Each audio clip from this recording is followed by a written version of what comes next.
Sri Lankans woke up on Wednesday to newspaper headlines reporting that just days after winning election, the country's new president had dissolved the legislature.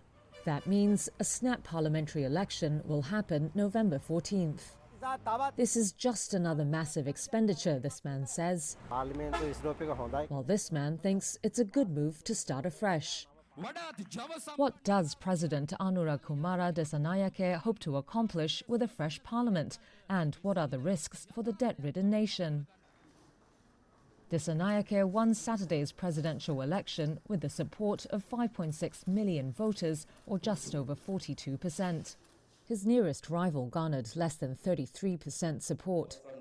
The Marxist-leaning leader with no political lineage rode a wave of support as a candidate of change. Change that many felt was desperately needed after Sri Lanka's economic collapse in 2022.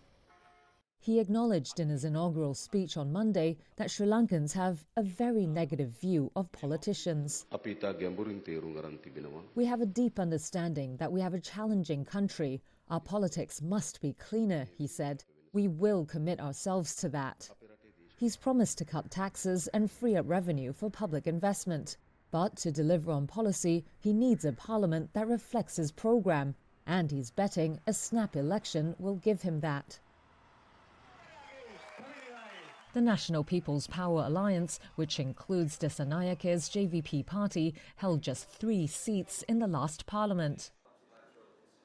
Sri Lanka agreed to a 4-year, $2.9 billion IMF bailout program that has helped boost reserves, stem a fall in its currency, and tame runaway inflation.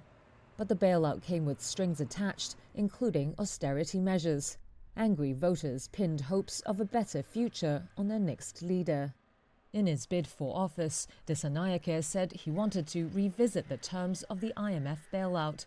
But to pass a budget, he needs parliamentary support. Sri Lanka is in the middle of restructuring about $25 billion in foreign debt.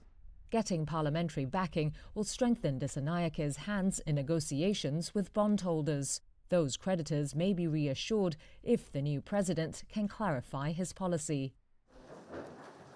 With such a narrow bench in parliament, the new president was unable to staff a full roster of ministers.